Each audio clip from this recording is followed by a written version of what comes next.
Hello, everybody. Welcome back to Cinema Savvy. It is myself, George, bringing you a very special discussion. And today I'm going to be talking through the BAFTA nominations for 2025 because, of course, yesterday they were finally revealed to us. Now, we know that today would have originally been the Oscar nominations, and that's understandably been moved to, I believe, Sunday the 26th now of January, which gives us a little bit more of a wait till then. But we are continuing our Oscar season coverage, award season coverage, with a discussion on the nominations. And granted, it being a day later, it's probably not going to have as much attention as some of the others. Yes, there was, of course, Skeleton Crew. We round out the season with a discussion on that. But if you are watching live, then, of course, feel free to drop a comment. And if you're not watching live, you've seen this later, you're fuming about a certain snub or you're buzzing about a certain film or actor or person to be nominated, then please obviously comment that and get involved. The fun thing about award season, especially this year, it's one of the most open ones for as long as I can remember. Whether that's a good thing or a bad thing, depending on a certain film that's been spoken about quite a lot, I guess we'll find out in the coming weeks and months. But that being said, let's hear from everybody else. So alongside that, if you like this video, if you're big on award season, if you enjoy the Oscars, these sorts of things, we are going to be obviously doing a lot more of this throughout the year. So if you want to comment, you can do. If you want to subscribe, we'll be covering the actual ceremony. Probably not on the night for BAFTA, maybe on the night for BAFTA. We'll be doing the Oscars live stream as always. We've got the Golden Globes discussion that's already been up on the channel. That went up last week, so you can have a look at that if you're curious about what I thought on the winners. And we'll obviously have some more guests coming on. And clearly, with Oscar season, there are films to watch, films to review, so there will be a lot of those. I know that we have A Complete Unknown finally coming out in the UK here tomorrow, so we'll be watching that. But alongside this, you want to find out about other videos as well as we're working on, you can go get us on our social medias, linktree.com/cinemasavvy. That puts you through to our Facebook, Twitter, Instagram, Letterboxd, Blue Sky accounts. We are on all of those now, posting on all of those. And as we said, award season's a big thing of what we've done across the last decade or so of this channel being around. But without further ado, I guess what I'm going to do is I'm going to go through the nominations, and it's always weird doing this, especially for nominations, not the winners, because yes, there's a video from BAFTA doing a lot of this yesterday, but I want to talk about some of the awards, some far more in depth than others. I'm going to talk about what I'm looking forward to, what I think could win already. If there's something I'm really delighted that's had a bit of attention, if there's a really clear snub, I'm just going to give my thoughts on the nominations as a whole. Now, I haven't seen all these films. It's probably at this point one of the, I mean, with The Brutalist isn't out here yet. A Complete Unknown's out here tomorrow. I've still not seen Emilia Perez. So there's a few big hitters off, but by the time it gets the Oscar nominations, I'm hoping to have been clued up to have seen most of the nominees by that point.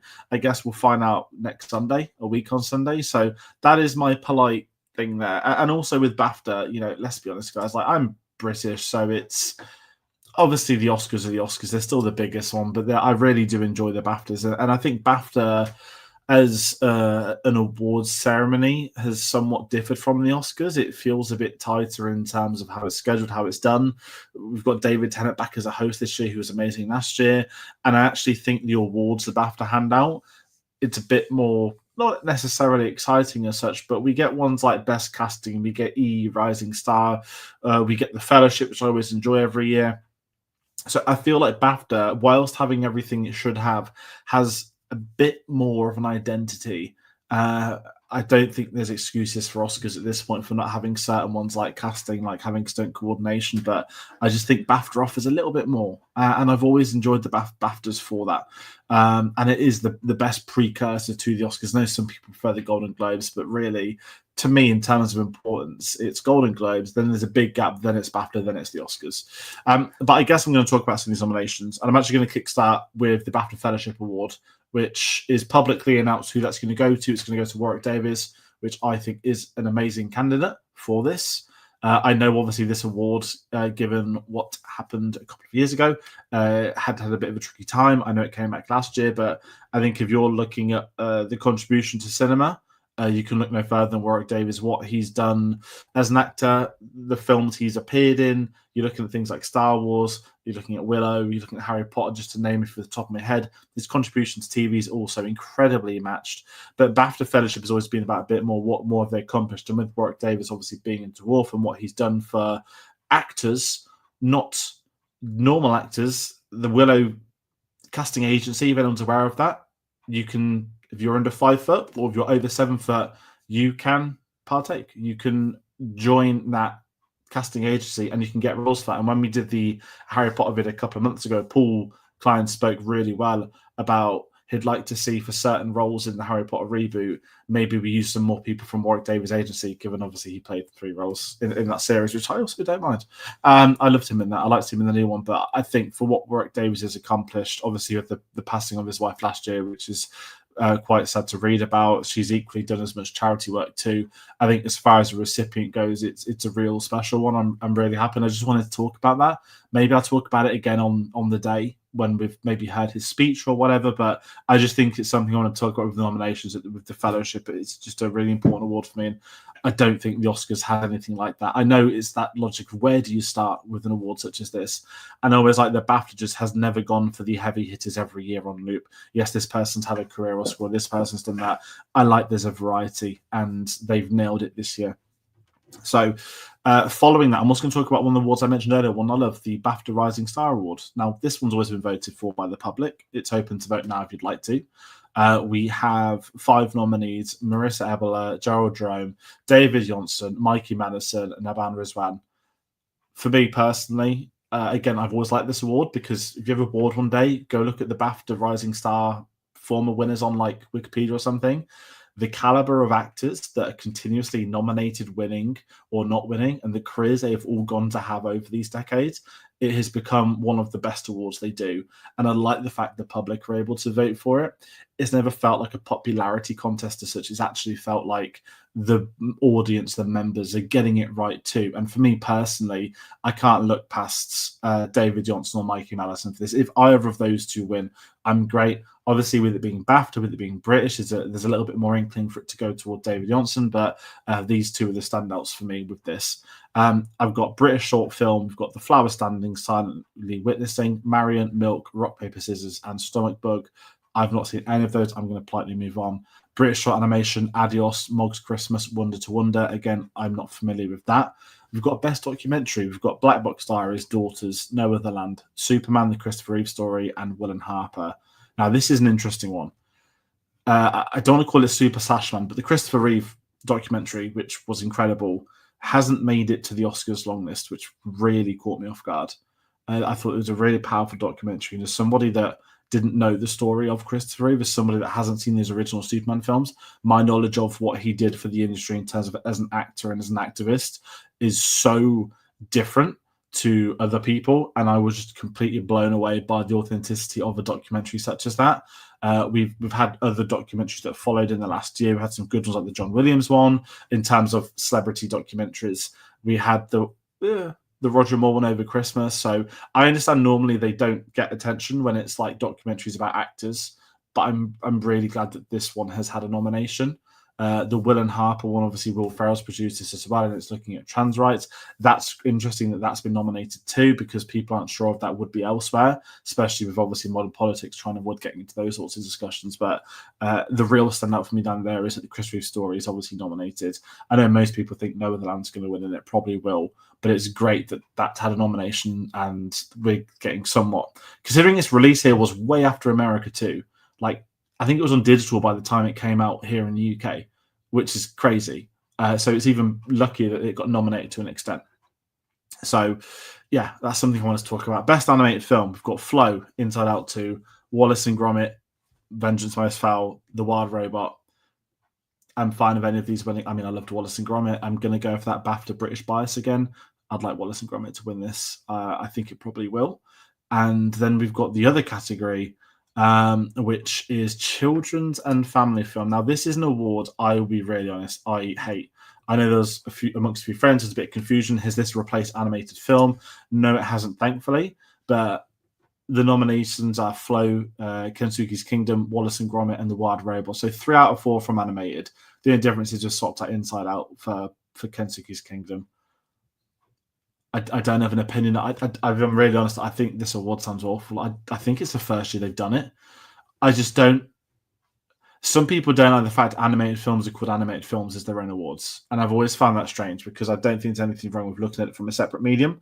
The issue has been more the winners of certain studios always winning every year when there are better candidates. And I feel that's changed a little bit in the last few years. But This children's and families film just seems pointless. It seems like an award that was made for Paddington 3, which didn't get nominated. And I'd imagine, again, Wallace and Gromit wins that. It's just a strange award. It feels a bit, not volatile, but it's like children's film. Were children voting for it? Of course they're not. So, yeah, I don't know. Personally, I think it's a load of nonsense, that. We've obviously got Outstanding British Film. Another one I'm going to probably have a pop about. We've got Bird, Blitz, Conclave, Gladiator 2, Hard Truths, Kneecap, Lee, A Love Lies Bleeding, The Outrun, Wallace and Gromit, Vengeance Most Foul. I'm sorry, Gladiator 2 is not a British film. I don't care what boxes it ticked to be credible on this list. Gladiator 2 is not a British film.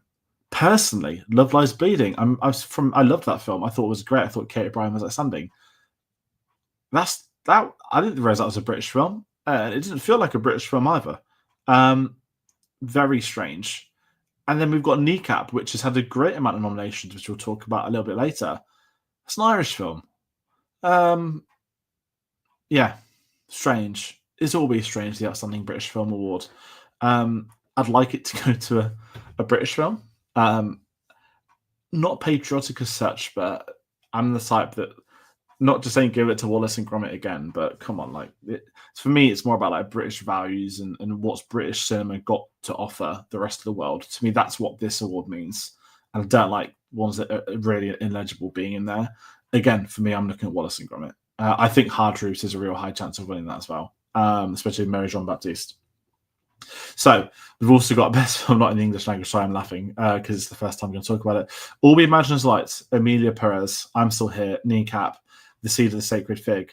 Yeah, I'm going to have to watch Emilia Perez, aren't I? I've seen so much about it online. I have not come across anybody that's actually liked it. I've come across a lot of people that hate it. A lot of people think it's a terrible film.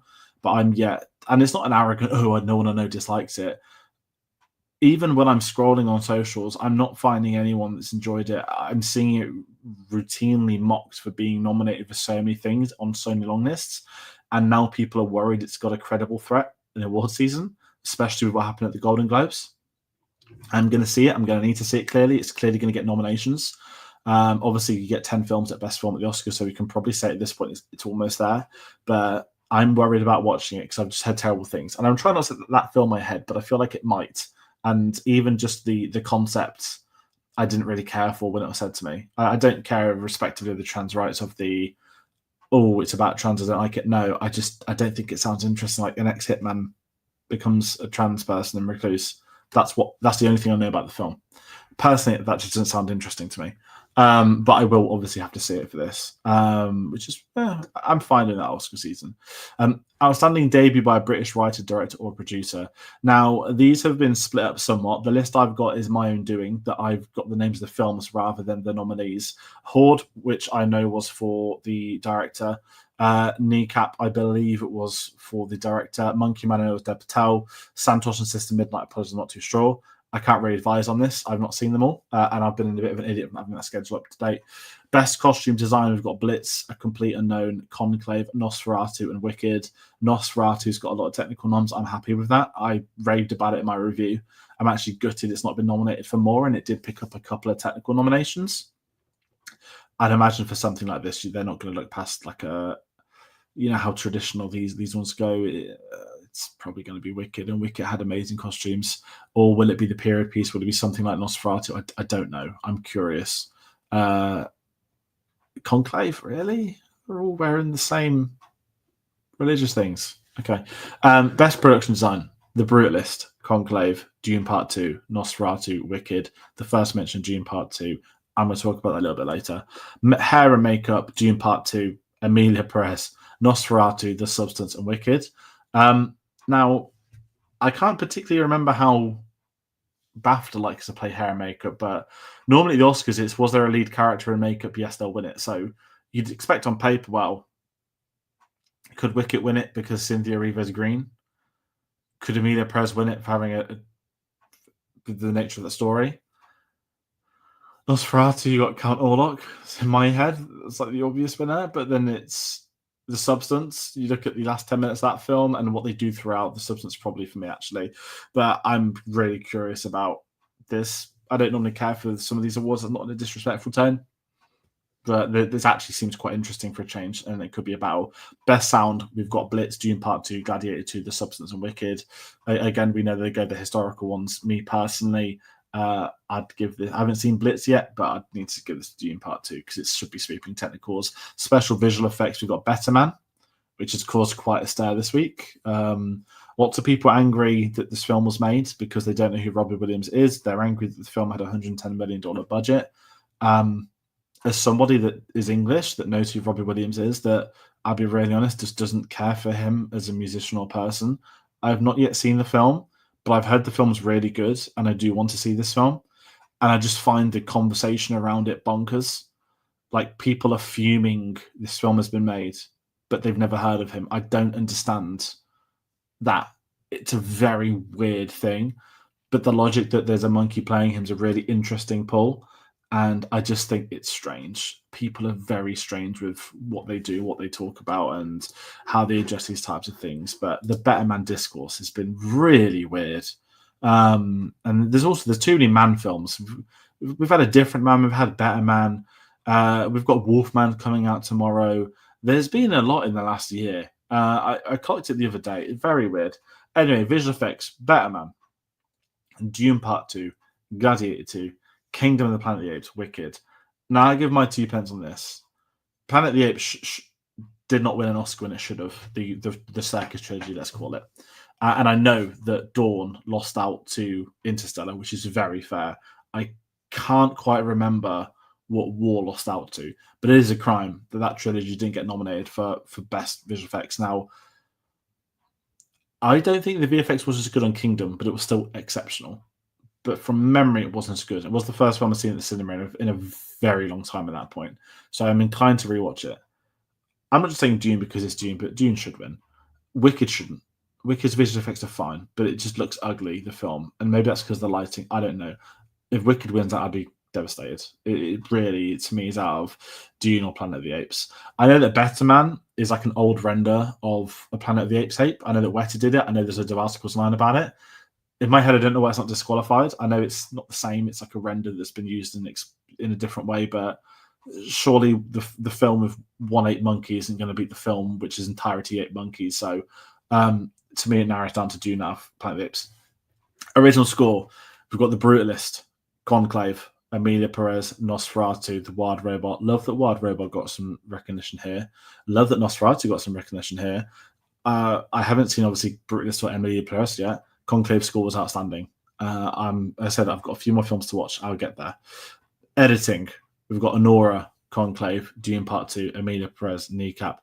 Great to see Honora put in this. Great to see Kneecap as well. Cinematography, we've got The Brutalist, Conclave, Dune Part 2, Emilia Perez, Nosferatu. Dune's starting to get these technical nominations. Will any? I guess we'll find out. I love that Nosferatu, again, has had some recognition here. It looked unbelievable. I think Robert Eggers is one of the most interesting directors. I know I've said that before on the review, but there's a lot his films do from a visual standpoint. And certainly the lighting and how the cinematography was done in this one. I guess it combines somewhat with some of the other sort of technical stuff, but just the framing of the shots combined with what they're doing with the shadows, essentially, I just thought was so much more interesting than I've seen it in other films. I don't know whether that should really classify as like editing or VFX or whatnot, but its cinematography was incredibly memorable. But obviously, Dune Part 2 won for Dune Part 1. They probably won't let that have back-to-back franchise wins. We're probably looking at The Brutalist, and I've not even seen it to know that. Original screenplay, we've got Honora, The Brutalist, Kneecap, A Real Pain, The Substance. Now, I've seen 3 of those. And the 3 I've seen, I love that A Real Pain had recognition here. I think A Real Pain's a really good film. I think it's got a great screenplay. And I think in other years, it's got a real good chance of winning this. But I can't look past The Substance. I can't look past Honora. I haven't seen The Brutalist or Kneecap. But I think Brutalist is probably going to win this thing, as it seems like one of the big heavyweights now. And then sort of adjacent to that and adapted, we've got a complete unknown Conclave, Emilia Perez, Nickel Boys, and Sing Sing. Conclave, I think, is going to do a lot better at BAFTA than it's going to do in America. That's a really weird statement to make, but it's genuinely what I believe. And I think it does happen a bit, where there's somewhat of a, not British bias as such, but with BAFTA, you kind of know what's what's going to happen a bit more? Does it feel more British, or what's he got going for it? In the same way, Edward Berger film, of course, All Quiet on the Western Front did so well at BAFTA, but it didn't particularly end up. It did a few technicals at the Oscars, but it ended up not winning anything people thought it would. So there's always a bit of a discrepancy of BAFTA and Oscar voters, and I think a film like Conclave is going to have a really big divide in that, and I think that opens up the Oscar season more than we might have thought. Let's look at Best Casting. Honora, The Apprentice, A Complete Unknown, Conclave, Kneecap. Again, an award that Oscar doesn't have that BAFTA does, an award I really enjoy. I really like this. I think it's a really interesting one for them to do. I think I read that Oscars are maybe bringing this in or bringing something in new next year or the year after. But it will be interesting to see who picks this one up. I mean, Kneecap's had so much recognition amongst the British films. Could it possibly have a surprise and take out one of the more well-known one, or is the furthest Kneecap's going to go is getting these nominations, which is almost a victory within itself? But let's talk acting, and there'll probably be some more discussion points in this. So, supporting actress, we've got Selena Gomez, Ariana Grande, Felicity Jones, Jamie Lee Curtis, Isabella Rossellini, Zoe Saldana. Now, the obvious snub is no Margaret Qualley, and Jamie Lee Curtis has made it in. Now, some of us have got PTSD to Hellboiling for Everything Everywhere All at Once, which was the most definitive career Oscar ever given that I thought it was an incredibly average performance and wasn't even the best supporting actress in that film. And I get they do career Oscars, etc., but I haven't seen The Last Showgirl, but I think this is the only nominations it's had today in BAFTA. So I'm curious what happens here. But yeah, it's quite open, that award. Will Zoe Saldana win something? I don't know. Will Isabella Rossellini? Again, it's that Conclave, it's that British thing. But then we've got Ariana Grande, who I thought was amazing in Wicked. I don't know. It's a really interesting award, this one. And then we've got supporting actor. We've got Yuri Borisov in Honora, Kieran Culkin in A Real Pain, Clarence Macklin in Sing Sing, Ed Norton, A Complete Unknown, Guy Pearce in A Brutalist, Jeremy Strong, The Apprentice. Now, I love Jeremy Strong, The Apprentice. I'm so happy this has got a nomination. I think he's the best thing in the film by a country mile. And I'm glad he's been acclaimed here. Whether we will at Oscars, we'll find out. Obviously, I get why that film's not done as well over there. Guy Pearce is obviously the favourite at this point in time, alongside Kieran Culkin. I'm happy with either of those two winning. But let's talk about the obvious. I've made in the thumbnail tonight. Denzel Washington has been snubbed from a BAFTA again. He was obviously in Gladiator 2, for those unaware. He's been nominated for 9 Oscars at present, and I think he's won 2 or 3. I think he's won 2. He's been nominated for 9 Oscars, and he's won 2. He's probably going to get his 10th Oscar nomination next week. He's not once ever had a BAFTA nomination, and it's kind of embarrassing at this point in time. That I don't know at what point it became a problem, but it did become a problem, and it's become an embarrassment to this award body that Denzel Washington, who is one of the finest actors, if not the best actor of his generation, who has had some of the most incredible performances across multiple decades, by the way. This isn't he did a film this year, gets nomination award, has somehow never been touched for this, is remarkable. And it's actually quite hard to comprehend. And then even looking at this list here today, now I've not seen Sing Sing, A Complete Unknown, or The Brutalist yet. I can't talk about 3 of these to begin with. And I can talk about Kieran Culkin in A Real Pain, and he's amazing in that film. I can talk about Jeremy Strong, The Apprentice, and like I say as well, he's amazing in that film. And I always love supporting. I actually think supporting actor tends to have be more interesting as an award than actor. And Yuri Borisov is Honora, who's great, and I loved Honora. He did not give a better performance than Denzel Washington in Gladiator 2. And what I find more striking about that is they've put forward a kid who was good in the film, who was obviously a smaller role, supporting role, an important role, over Denzel. I don't know what's going through their heads when they do those votes. I don't know if there's some politics behind the scene. I don't know if he's just insulted BAFTA once before and he's like blacklisted behind the scenes. I don't know. It's embarrassing. It's really embarrassing. And I think this one in particular, when Gladiator 2 has had recognition across BAFTA awards this year, it's so strange that the most obvious nomination isn't there. that deserves to be there as well. Not just because he hasn't been nominated, he deserved to be there. He did give one of the best supporting performances of last year. It will be interesting to see BAFTA Oscars what happens now, because it will make them look more embarrassing at the Oscars. And then we've got leading actress. We've got Cynthia Erivo, Carla Sofia Gascon, Marianne Jean-Baptiste, Mikey Madison, Demi Moore, and Saoirse Ronan. Now, I can't say I've seen Emilia Perez. I've heard so much about Hard Truths. I know that BAFTA used to have a protocol where certain British actors would get pushed more, or British films would get pushed more. And I love that Marianne Jean-Baptiste has had this nomination. I think it's important that they not like, oh, just stick with it because it's a smaller British film. I know they changed the voting in the last year, but I've obviously not seen the Saoirse Ronan film either.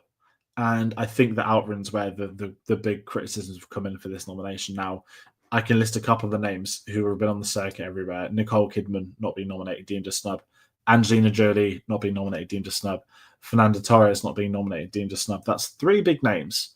But then I guess my question posed to people at home who've seen them all is, which 3 do you take out for them? Again, I've only seen 3 of these 6. Personally, I was a bit surprised Cynthia Erivo made it in for Best Leading Actress. Again, I've not seen what she's gone in over, but I really liked Wicked, and I know in terms of a vocalist performance, it's incredible, but I didn't know if she was capable, and I've got to see these other films to really reflect that. And then the same with leading actor. We've got Adrian Brody, Timothy Chalamet, Coleman Domingo, Ray Fiennes, Hugh Grant, Sebastian Stan. Sebastian Stan for The Apprentice, which obviously we got to clarify. And the big snub is no Daniel Craig for Queer, which is interesting. Now, Hugh Grant's gone in, and very much like Marianne Jean-Baptiste, I'm not saying, oh, it's the British thing. Daniel Craig is so clearly a British actor, as we all know, and he's never won his BAFTA. There's a bit of momentum building with Hugh Grant. Whether he gets the Oscars, I do not know. But the real question is on Sebastian Stan too, because only one Sebastian Stan leading actor film made it into BAFTA's long list, and that was for The Apprentice. And I thought he was good in The Apprentice. I haven't seen Queer, I can't compare it to that, but I thought Sebastian Stan was good in The Apprentice. I didn't think he was anywhere near as good as Jeremy Strong. And it's hard to look at that sort of standout. Granted, one's lead, one's supporting. Every time I think about the film, I'm thinking Jeremy Strong's performance, but I thought Sebastian Stan was really good. But with people that have looked at a better, so I keep getting the Better Man's, Different Man's mixed up. Sebastian Stan's performance in Different Man, with him being on that long list with The Apprentice, is that going to split the vote for the Oscars? That's a question people are asking. And a question such as that, does that cancel out Sebastian Stan, and does that pull in Daniel Craig? Does it pull in Hugh Grant for an Oscar?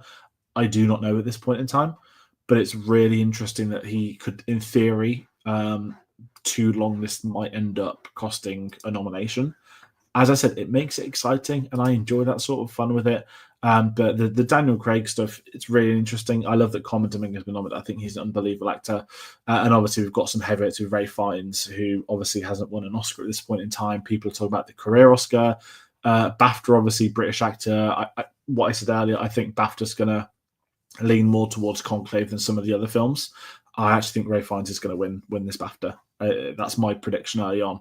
But obviously, Adrian Brody's one of the big heavyweights too. We've got Best Director.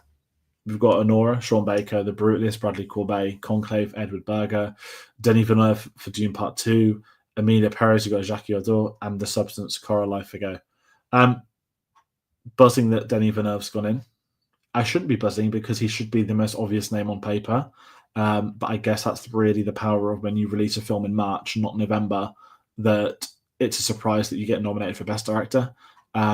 He absolutely should be. If you look at all the technicals that Dune gets nominated for, and it's the argument of Dune Part 1 for the Oscars, how can you direct a film that you're going to put forward for every single technical award possible, win most of those technical awards, but you aren't going to recognize the director who was able to do that? It made no sense when Oscars did that. And he is clearly directed one of the best films of the year. My favorite film of the year, agreed. Now, will he win this? I don't know. The favorite is The Brutalist, and I love the fact that The Substance has a nomination here. I didn't know if it would. If I'm personally honest, I don't think there's any big snubs for Best Director. Nothing's jumping to my mind in terms of conversation or what I've seen. I don't know. I'm just delighted for Denis Villeneuve. Best Film. obviously we get 5 here, not 10, unlike the Oscars. We have Anora, The Brutalist, A Complete Unknown, Conclave, and Emilia Perez. Now, people are saying Wicked got snubbed. I disagree massively. Granted, I've not seen the others. If June's being snubbed, Dickheads, right? If June's being snubbed, Wicked should not be there. I liked Wicked. I enjoyed it. I thought it was a really good film.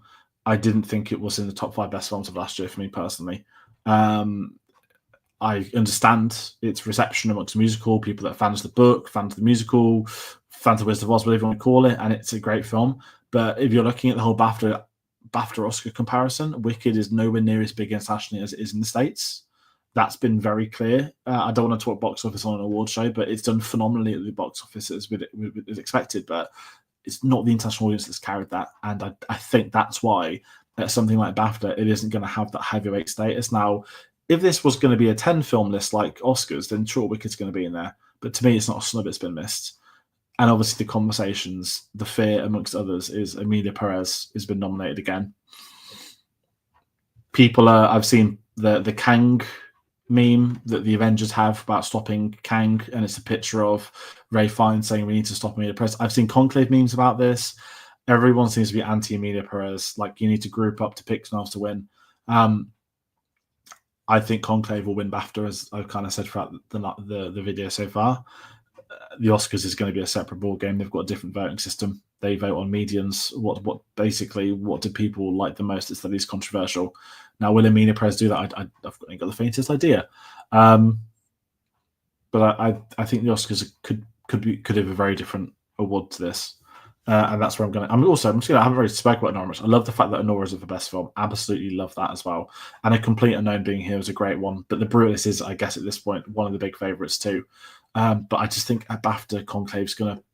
I've just got this weird vision. Even though it's a German director, I've just got this feeling that Conclave is going to sweep BAFTA, and then Oscars is going to be its own ball game, and we still don't have the faintest clue what films are going to be winning for what. Which is great. We want this in the award season. But at the same time, it's tricky. It's not for everyone. I'm not saying there's not a film of the right quality that's sweeping. I think last year we had obviously Oppenheimer. But we haven't had a sweep like that in quite a while. And it was like a juggernaut that couldn't be stopped. And it was also the whole, how's Nolan not won an Oscar yet? Let's do this. Look at the box office. Look at Barbie. Loads of great stuff. And it's really hard for me to compare this year's award season to last year. We're sort of past that COVID. Hey, we've got all these weird streaming films. We've got a few great ones. But it's going to be interesting to see this moving forward, what this year has to show, and I guess what the BAFTA same is going to do. So I'm going to round out. That's everything I've got to say on the BAFTAs. I will be watching the ceremony when it goes up. I love watching the BAFTAs. I know Stephen Fry isn't hosting anymore, but the fact David Tennant's running it again is a lot of fun for me. And I think it's going to be a really good night. So do comment your thoughts on the nominations, what you thought of them, if you're happy, if you're not. If you're going to be watching the ceremony on the night, we'll obviously have a stream. We'll have more details much nearer the time. So if anyone that's curious, the television broadcast is never live. It basically does I think the award show is like 3-4 hours from memory, and they knock it down into 2-hour broadcast. They're editing whilst it's on to broadcast, and it makes it a lot trickier. At times, I think it's quite disrespectful. I think we should have the option of watching it live. Even if they want it on BBC One, they want it on Red on iPlayer or something, they should do BAFTA live. I don't think there's an excuse not to. But I'm hoping it's not too much of a problem. So we'll go live on the night. When the broadcast is done, I'll probably go live. Maybe I'll have a guest, who knows. But in the meantime, there will be some more reviews. I mentioned A Complete Unknown's out here tomorrow. I mentioned The Brutus is next week. I'm going to obviously squeeze an Emilia Perez. That's like 3 heavyweights in the space of like 9 days. It is Oscar season. These are the films releasing more so than the big blockbusters. We've obviously got time for blockbusters. We've got Captain America coming within a month now. So there are still going to be some big releases. We've just finished our Skeleton Crew coverage, which was a lot of fun as a show. Maybe it's going to be quite a big thing. Obviously, we'll have a discussion on the Oscar nominations the day they go up. So there's a lot happening on the channel. And if you want to find out, obviously, subscribe and get involved. We always cover Oscar season. If you want to find out what we're working on, what are the videos we've got in the pipeline, as I said earlier, get us on our social medias. We're on Facebook, Twitter, Instagram, Letterboxd, and Blue Sky. Our linktree.com/cinemasavvy link will pop you through to whichever one you want to use. So that's going to do it for me today. Thank you all so much for watching, and we'll see you on the next one. Take care.